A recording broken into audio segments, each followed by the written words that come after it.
L'imparfait de l'indicatif, révision. Aujourd'hui, on révise l'imparfait de l'indicatif tout simplement parce que c'est une conjugaison qu'on va utiliser pour former le conditionnel.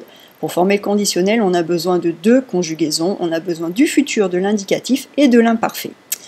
Alors, l'imparfait de l'indicatif, comment se forme-t-il?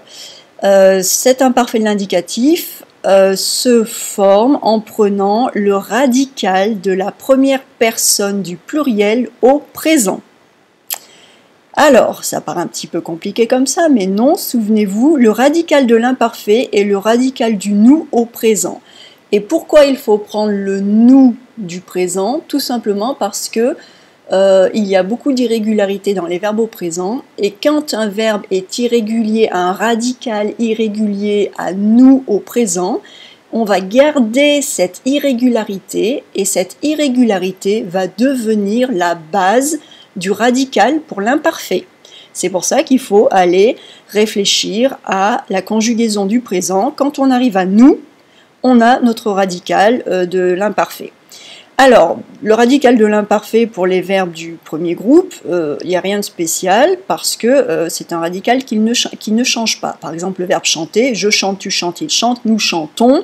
Notre radical, C-H-A-N-T, on le garde.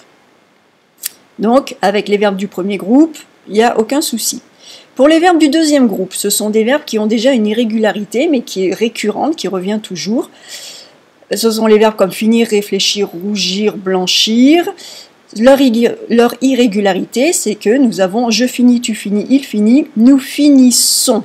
Donc, le nous au présent de l'indicatif inclut deux S dans le radical. Et ces deux S vont être donc tout le temps la base de notre radical pour l'imparfait. Ce sera F-I-N-I 2S. Ce sera notre base du radical. Et enfin, il y a les verbes du troisième groupe. Alors, ces verbes du troisième groupe ont effectivement pas mal d'irrégularités. Et c'est là que cette règle du nous au présent devient importante. Par exemple, le verbe tenir, je tiens, tu tiens, il tient, nous tenons. Le radical T-E-N est le radical que nous utiliserons pour l'imparfait. Venir, je viens, tu viens, il vient, nous venons, radical ven. Boire, je bois, tu bois, il boit, nous buvons, radical buve.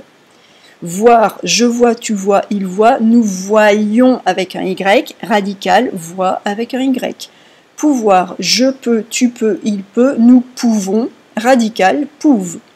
Aller, je vais, tu vas, il va, nous allons, radical all. Savoir, je sais, tu sais, il sait, nous savons, radical savent.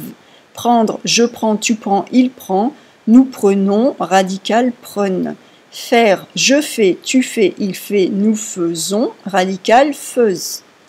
Avoir, j'ai, tu as, il a, nous avons, radical de l'imparfait, have.